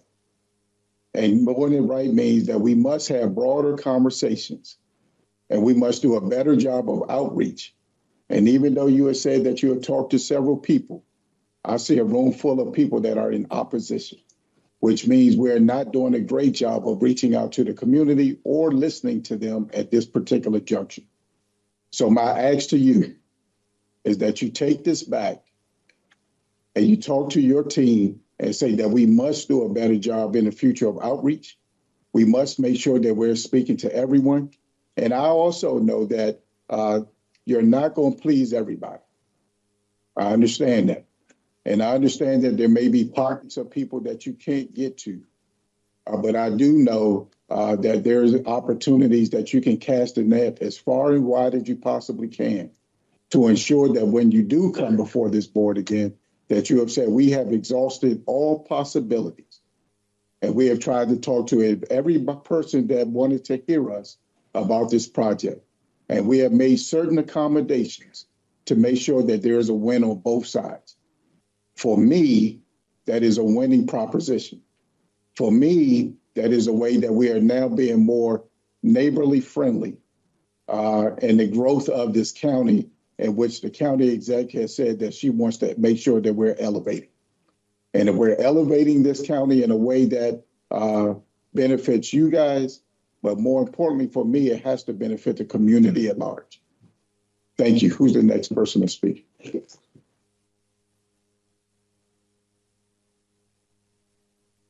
Morning. For the record, my name is Michael Lenhart with Lenhart Traffic Consulting. We did conduct a traffic impact study for this project, went through the planning process with your department. That study was approved, and ADQ has been issued. I would say, kind of reiterate, this is a age-restricted project. It generates 20 peak hour trips in the morning, 25 peak hour trips in the evening. It's substantially less trips than would be generated by a conventional subdivision. The frontage improvements, we're proposing we're proposing full frontage improvements consistent with the county standards for a collector roadway with Axle decel lanes at both entrances and shoulder improvements between those entrances, consistent again with the collector standard. This roadway is a scenic and historic roadway in the master plan. The current master plan of transportation shows this roadway remaining in its existing alignment. The future Go Prince George's master plan, which is currently in process and under evaluation, also retains this alignment in its existing location. I presume that's because this is a scenic and historic roadway. And so that is what we have proposed. We are, as you noted, DPI has asked for certain improvements. We're working with them. Whatever comes out of that process comes out of that process. But both driveways meet site distance requirements and safety requirements. The curve that's in the roadway, we've looked at briefly. There are curve warning signs in advance of the curve in both directions along Old Marlboro Pike. Those signs are substantially far from the curve. I believe that we can work with DPI to improve the locations of those signs, move them closer, perhaps upgrade them, and maybe some additional signage or markings around the curve that would improve safety. And we're committed to do that through the process. Thank you. Are there any questions for this? I have not at this time.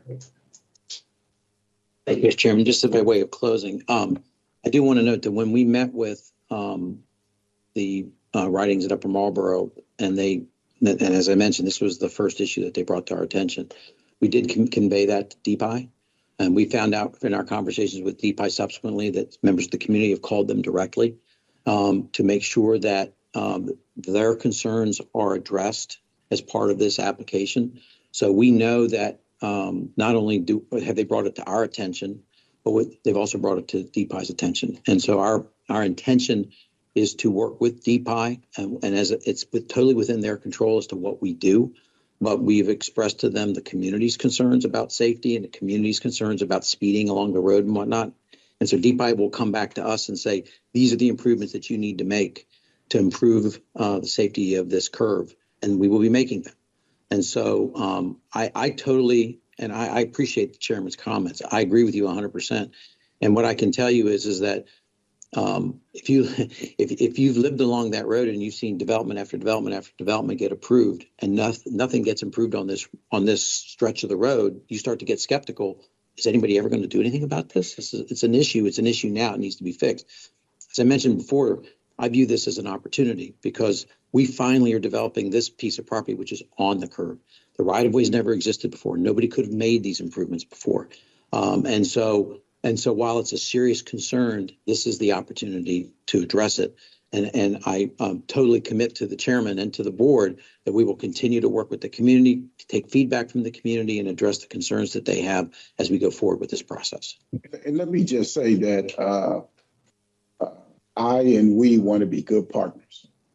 So if there's anything that I can do to have a conversation with DPI, to let them know what my expectations are as well, and to build a better relationship, because I think it's important that parking planning and DPI have a better relationship than what it is.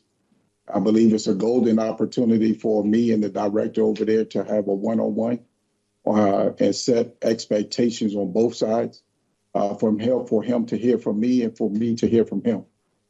So if you want to help facilitate that for this project and anything going forward, I'm raising my hand now and saying that I want to be more of an ally than a foe. That I want to make sure that we have working relationships across the board, that we create a win for everybody. So I know that my offices will be reaching out to him at the appropriate time. But if you want to help fast track that, I'm letting you know that I'm open to that. And we are happy to do that. And that's one of the reasons why we let we informed the DPI that there were community concerns, because we didn't want them to make a decision in a vacuum. And so whatever improvements that DPI asks us to make, I think that we should, we will share that with the community so that they understand this is what DPI is asking us to do. What do you think? Because their feedback is important, but this is an opportunity to make things better. I have one other one, Mr. Chair. I'm sorry. So with regards to that dangerous curve that everybody seems to acknowledge is so dangerous, I mean, is it consideration is that you're just going to put up new signs or? No, as Mr. Lenhart discussed, we are going to be widening the road along the entire frontage. Now, how it's striped, so let me just say, so what we are understanding at a minimum that we are doing, we're providing the right-of-way dedication. We are going to be providing an additional lane. We're providing a bike lane. We are providing sidewalks, street trees, street lights along the frontage. Now, there was a concern that was expressed to us by the community about if it's just 4 lanes along the front, people are going to speed, and they don't want to encourage speeding. So we've suggested to DPI they may want to consider not striping we will have accel and decel lanes coming into our entrances that will meet sight distance requirements, but they may not want to stripe 4 lanes to encourage anybody to go at a faster speed around the corner. And then in addition to all of that, if it's necessary to put in signage or other things to let people know that they're coming to a curve, we'll do that too. But we're not just doing signage. That's not going to be enough. But as you come up to that curve, you can't really see because the right of way doesn't exist there. You can't. It's not the road's only 2 lanes on our side. You can see right just on that image right there. There's just the lane and nothing. So the improvements that we're going to make are going to make a substantial improvement in there. But it's important that improvement address the concerns of the community, not just, like I said, be made in a vacuum. Okay, thank you. And that there are no other questions for Mr. Heller. I believe that there are several people in opposition. I would ask that you all do not repeat yourself because I kind of know what the issues are. So if you're going to come up, please say something different. And everyone will be allotted 2 minutes for their testimony. So the first one on the list is Beverly Rocher. They remove.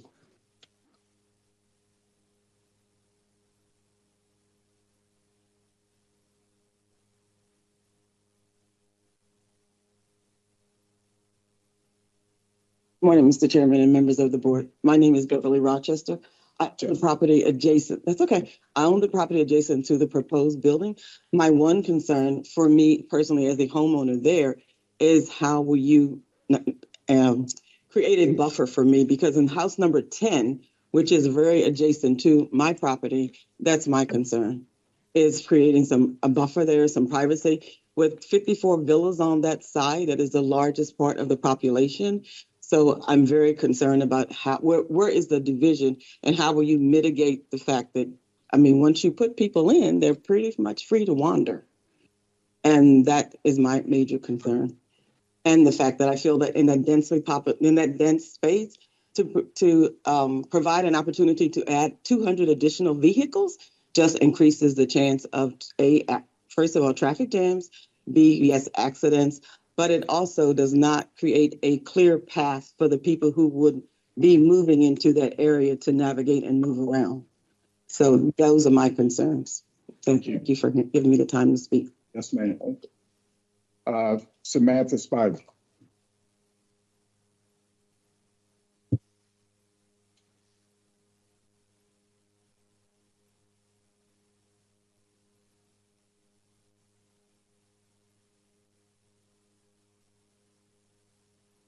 Hello, my name is Samantha Spivey. I am a resident in the Ridings at the Upper Marlboro. I wanted to mention that I understand the traffic is not the greatest. We also have a bus stop at the entrance of our neighborhood, which would be near the entrance and exit of the proposed neighborhood. The road kind of comes up at a peak right there. So as you approach it from either side, you don't know if someone has stopped or is trying to turn in or out. And if there was another entrance there, you're going to have a tall peak where nobody's going to know. And there's also a bus stop there, which may make it a traffic hazard for pedestrians. I also wanted to mention that there would be no guest parking on those sites maps that are currently shown. Would they be parking in our neighborhood and then crossing over into that new neighborhood? I also noticed that it doesn't look like it's the proposed neighborhood is handicap accessible. The roadways are very tight in comparison to some of the neighboring roadways. So when you do have guests or maybe some special transport vehicles for the elderly coming in and out, how would they be able to maneuver within that site? And then the acceleration and deceleration lanes that you do see within that neighborhood, probably give or take a few miles. People tend to use it for passing lanes, unfortunately. There was a death on, I believe it's Ritchie Marlboro Parkway or Pike. I'm newer to the area. Sorry, the names are mixed up, but somebody did die there recently because they used that acceleration, deceleration lane for passing. So thank you. Thank you. Clifton Coates.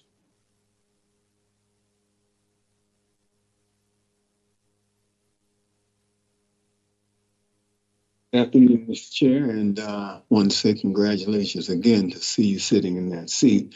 Based on the instructions that you've given the applicant, based on community experience and getting along with the community, and hopefully that we can come up with some ways that we can compromise, I'm going to yield my time because, as you and I talked about, we don't need a regurgitation of all of the things that we've sat here and heard. Thank you. Okay? Anybody else want to yield their time? Gregory Howard.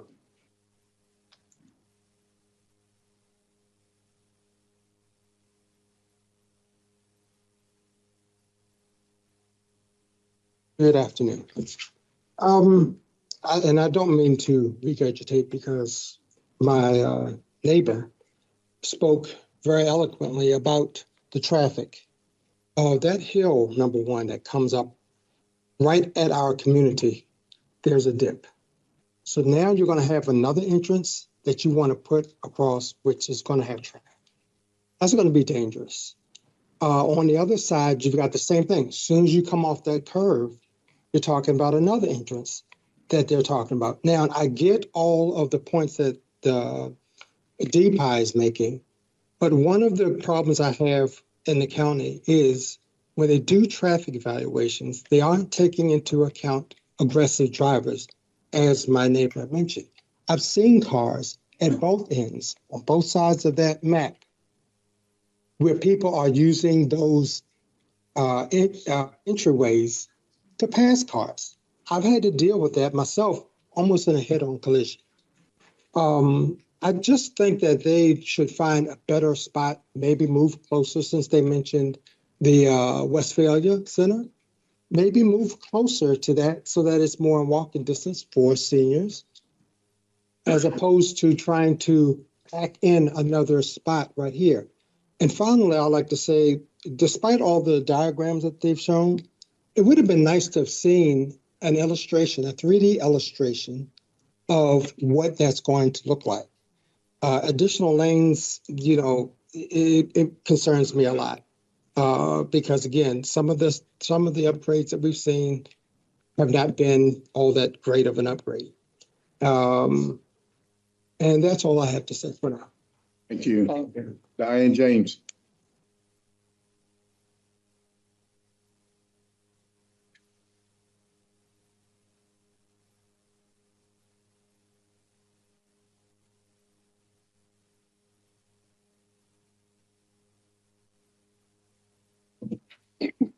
From Planning Board and Chairman Barnes, congratulations. Thank you.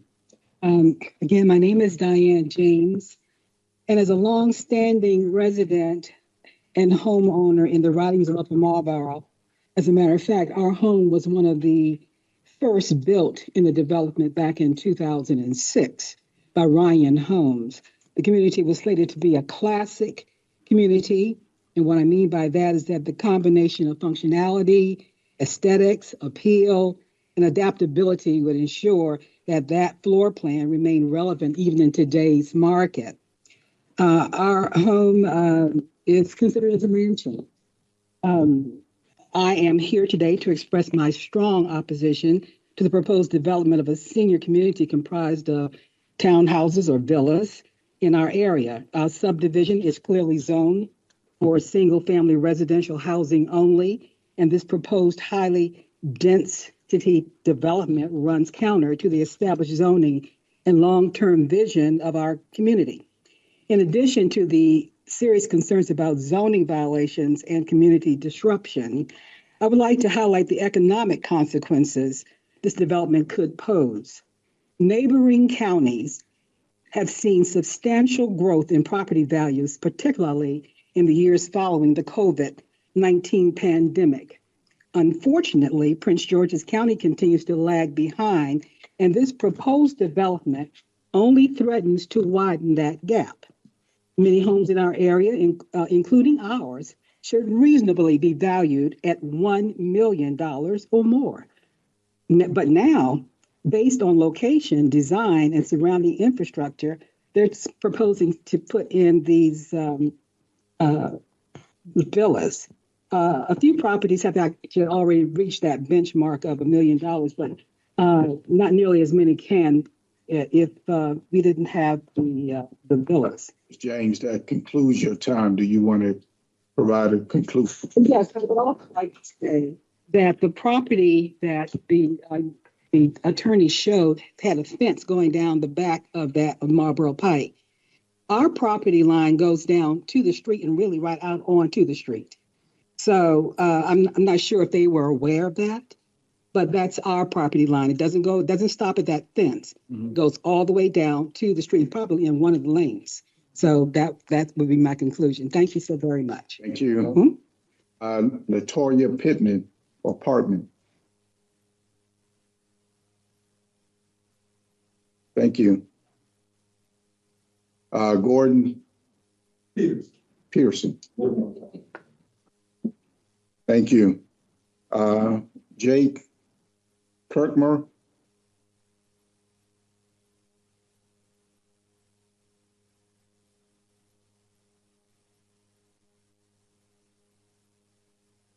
Thank you, Mr. Chairman. My name is Jay Crickmer, and I live in Marlboro West. I've been living there for 30 years and have yet to see any road development improvements. These pictures are great. However, they don't represent, if you went out to that area of Old Marlboro Pike, that area is horrendous in reference and very dangerous in reference to where they want to build. So a site visit by the chair and council would be great so you can see what's actually being done out there, which is actually nothing. Recently, we just had WSSC do road work out there putting pipes in, and that's caused a great disturbance in that area. I was glad to hear you have a great concern about on the solar thing, that you're concerned about agriculture and wild in the farmland, and we do have farmland there. I just ask that you take in consideration life in itself, because that curve is very dangerous. I don't care what they do, there has to be a road widening and some other things out there, whatever they need to put for DPI in order to ensure that safety. Thank you very much.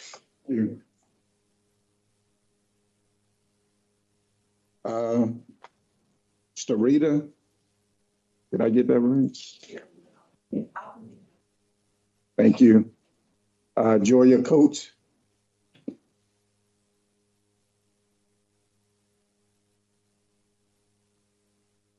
Good afternoon, Chairman and members of the board. My name is Joya Coates. I am the president of Ridings at Upper Marlboro, Maryland, and I have served as the president since 2011. I am here in opposition of this project. I stand behind 139 homeowners who may not have maybe submitted signatures, but who have contacted me directly. In addition, I would like to say that I believe, in addition to everything that has been said, while there's been several thorough presentations, I believe this project is still very premature. I think that there are a lot of special exceptions that still have not been accommodated to make a decision at this stage. So I would request that this be dismissed until all of the special exceptions have been considered on behalf of all of us. So thank you. Thank you. Irene Down.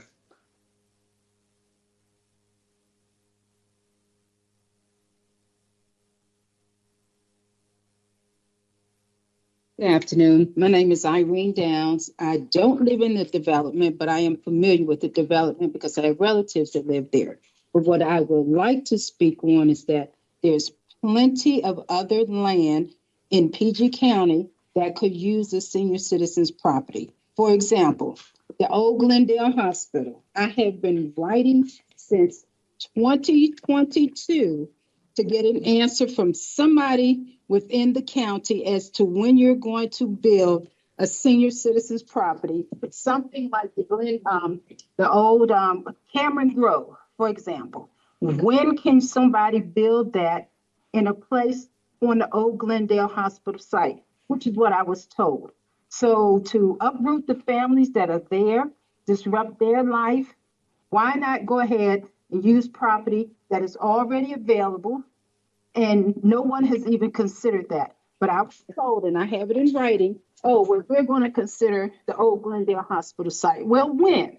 Me as a senior, speaking for other seniors, we would like to be living in a one-level unit. Why something with levels that we know that we want to downsize from? They're not affordable. $450,000, $500,000 is not affordable on a retirement check or a Social Security check. That is not fair to us. And we have paid our due diligence, paid our taxes, and still paying taxes. But for what? We're being overlooked. Why? Because they want to spend $400,000, $500,000 to get the money that they can get and overlook us. Yes, you're calling it a retirement community, but it's not a retirement price. So you're going to uproot one community, but then you're not looking out for us on a one level, ranch rambler style, but you want to put us in a senior citizens apartment and the rent is more than what our mortgage probably would be. And that's not fair to us. And that is all that I have to say. Thank you, Mr. Allen.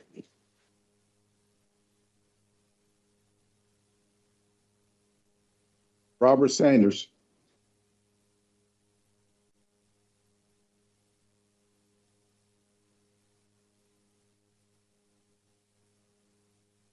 Thank you, Chairman.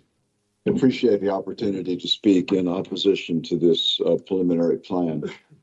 Mr. Haller mentioned that there has been development along the road, but all of it is single-family detached homes, except when you get right up to Woodyard Road. There are a few townhouses there, but basically from Upper Marlboro all the way to Woodyard Road, it's all single-family homes.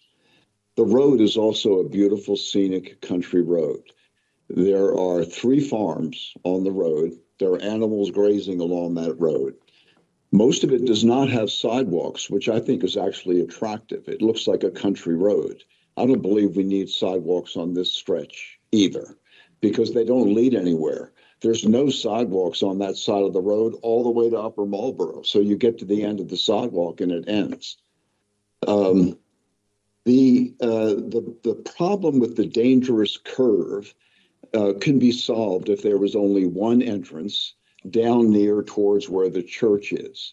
There should not be an entrance on the shorter side of the property because there's just not enough reaction time there.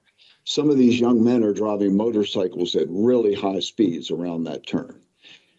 I know you all do not want on your conscience fatalities or paralysis or whatever happens. That's a very dangerous curve. They can make one entrance if they build a bridge across that stream. All the units can exit on the side of the property closest to the church. As far as buffering, the gold standard for what a buffer should look like is down the road at the Ridings, Marlboro Ridings. There is a 80-foot buffer there. There's lots of trees, and you can rarely see a house. Mr. Sanders, the time is now up. Would you like to conclude? Yes, just to say that to preserve the rural character of this road, I believe that the buffer should make the property, the units, not visible from the Old Marlboro Pike or from Miss Rochester's property on one side. There should be a thick 80-foot tree buffer so that the rural character of the area is maintained. Thank you, Your Honor. Thank you. Felicia Bowen.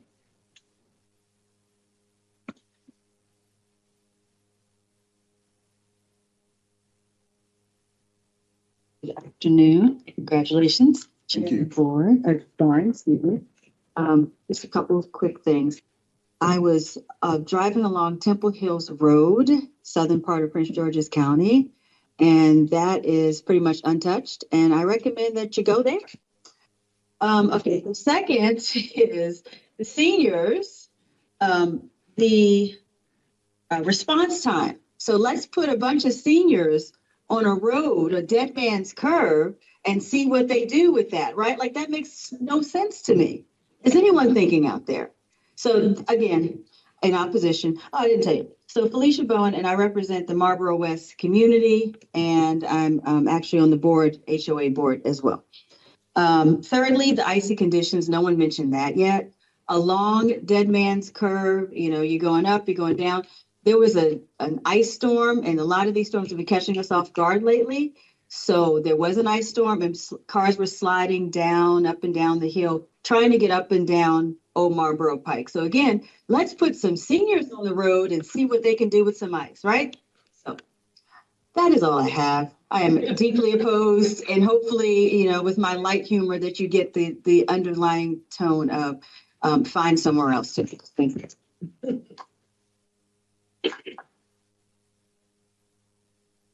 Thank you. And last but not least, Renee Gibson.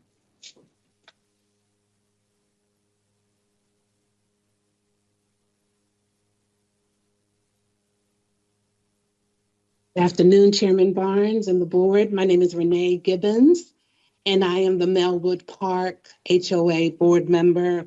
I look forward to talking with you. The board doesn't know about it. This project, I brought it to their attention, so I do look forward to talking with you. I've lived in the community since 2009. I love our community very much. I want to bring up 2 points that have not been brought up. One is I'm concerned about the flooding. Yes, we are very rural. I love it, trees, but I don't see sewage, drainage on Old Marl Pike.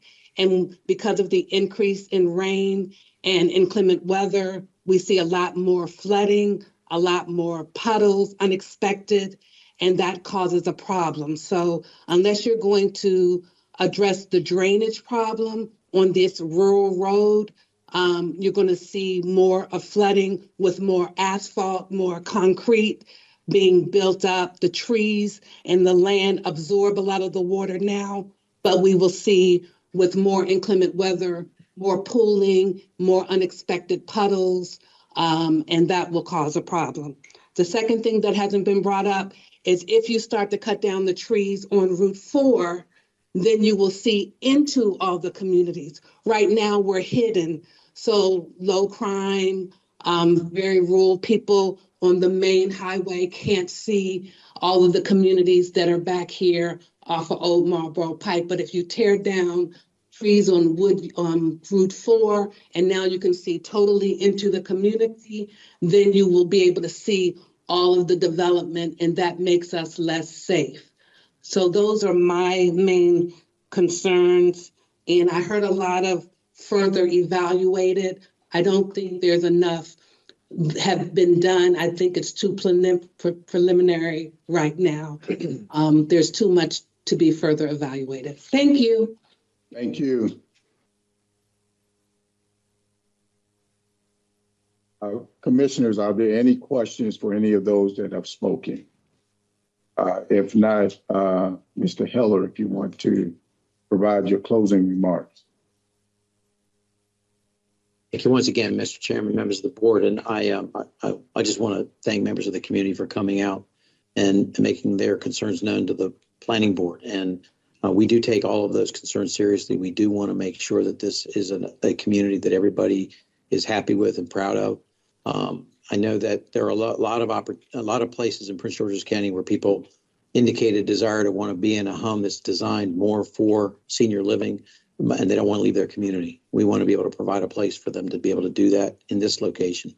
We are very aware of these concerns that have been raised, and we will work with DPI to make sure that that these concerns are addressed, so that as this project moves forward, it is done so in a manner that is integrated into the community in a way that everybody is not only proud of it, but it feels that it fits, and that's our goal. And I think that our design reflects a desire to do that. And working with DPI, I think we can address many of the safety concerns that people have raised. So thank you for the opportunity to present to you this morning. Commissioners, are there any questions for Mr. Heller?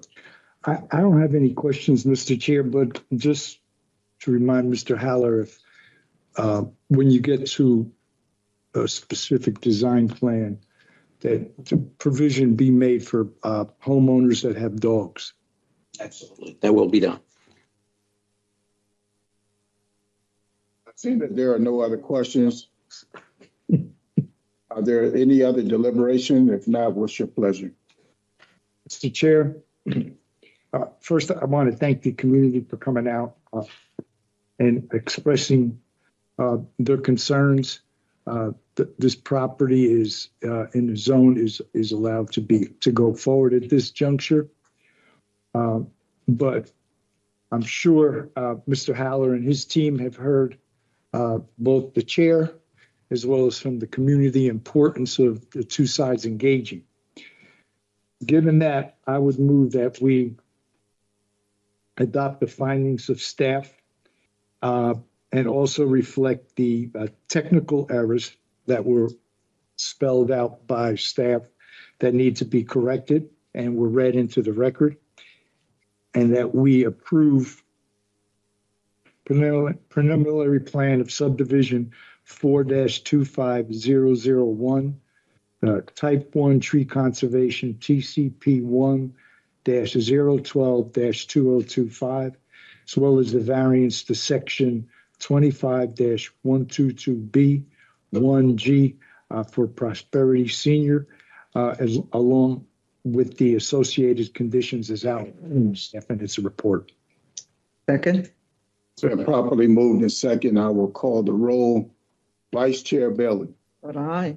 Commissioner Giraldo. I vote aye. Before I give my vote, I want to explain my vote. I simply want to make sure that, Mr. Heller, that you have heard me very loud and clear. And more importantly, you have heard from the residents. And I understand that this is a long process, that you have to come back before this board. And it is my hope that before you come back before this board, that you have really taken under consideration the concerns, the issues, and the desires of that community. Because I believe it's an opportunity to create a win. And if you listen to what the community is asking, and if you look at the things that they are concerned with, I believe that there can be a winning proposition for both sides. And I would say that when you come back before this commission, that the results of the community and the views of the community have been heard. And with that, I vote aye as well for the approval of conditions and the variance. We will now move on to the next item, item 11, Office of the Planning Director Legislative Draft Request, LDR 71-205 Legislative Amendment to the Zoning Ordinance. Staff, Natalia. Good afternoon, Mr. Chair and members of the Planning Board. Can you hear me okay? Okay. For the record, Natalia Gomez with the Planning Director's Office, sitting today for Shaquan Smith. I'm going to be presenting the legislative drafting request LDR 71-2025 regarding permitted uses for quick service restaurants with drive-through. Next slide, please. The purpose of the proposed amendment is to limit the location of the new fast food restaurants with drive-throughs, given their unique impacts by prohibiting such uses in residential zones and allowing them by a special exception in certain commercial zones. Next slide, please. The LDR proposed that fast food restaurants have unique impacts on surrounding communities, included but not limited to traffic, public health, and environmental risk factors. Fast food drive-through restaurants would currently fall under the restaurant quick service with drive-through use, and the proposed legislation will change the permitted usage in certain zones as shown in the following slides. Next slide, please.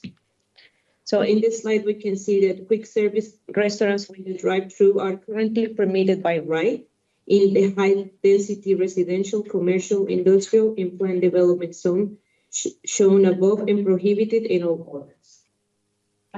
As we see in the column on the right, LDR would remove the use permitted by right and only allow it by only allow it by a special exception in certain commercial and residential development zones. Next slide, please. Okay, can we skip actually 2 more slides? Next slide. Okay. Under interest on time, I'm skipping some.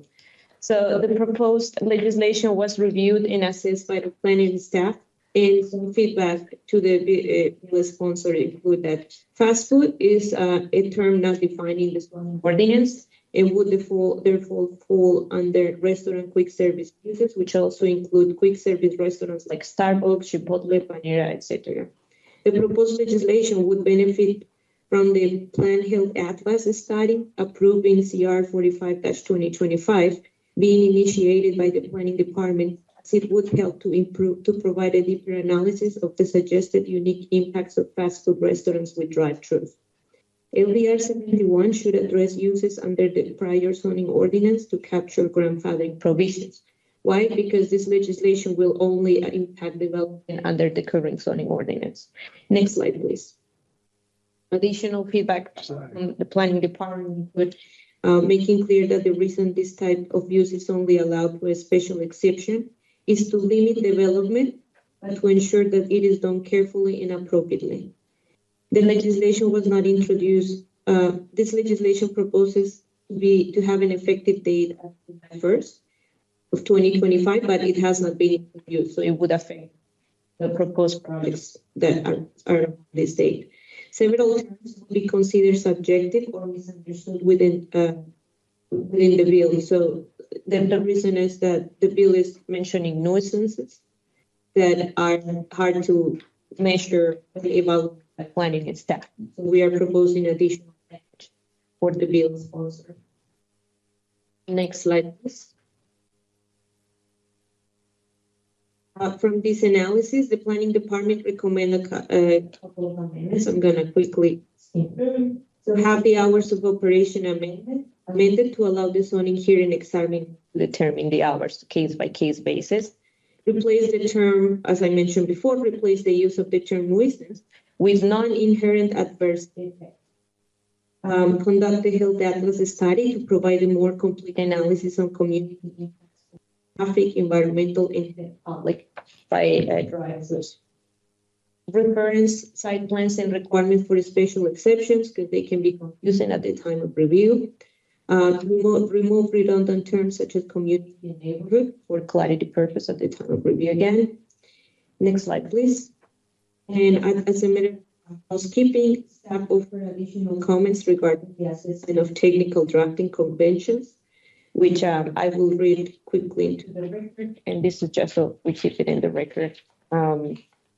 So for page 3, tables 27 of the proposed bill, tables 27 -51 O, C, D, and E, they reference section 27-5102 E5A.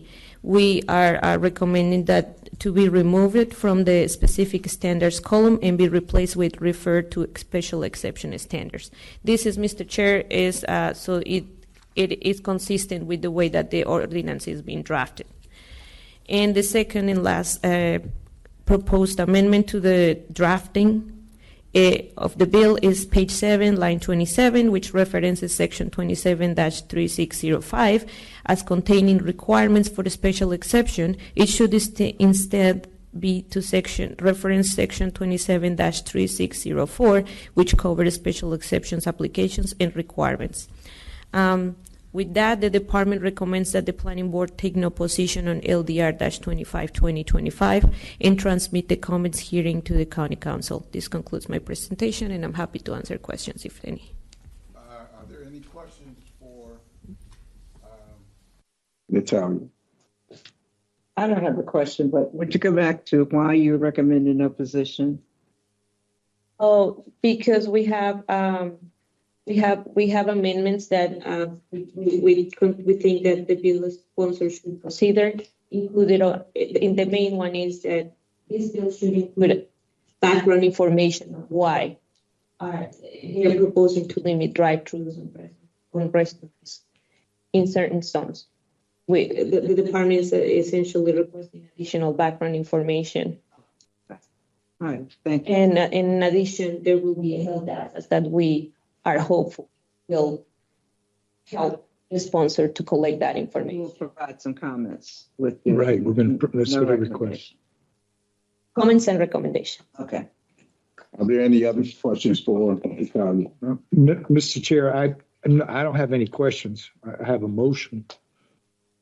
I'll take your motion. But before I begin, I understand what the council is trying to do with respect to this, because I know over the years sitting on this board, there have been many people complaining about fast food restaurants because the desire is to have more sit-down restaurants. I think this may be a partial solution to the problem.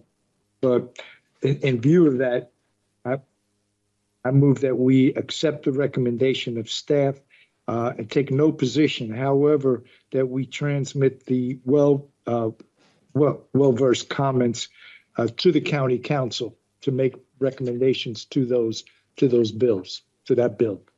Second. It's been properly moved in second. I will now call the roll. Vice Chair Bailey, Commissioner Giraldo. Vote aye. I vote aye as well. This concludes all items for today's agenda. All important questions of the day, please direct to Ms. Connor. If there's any further business to come before the planning board today, please confirm with Sherry. If not, the meeting is adjourned. Thank you.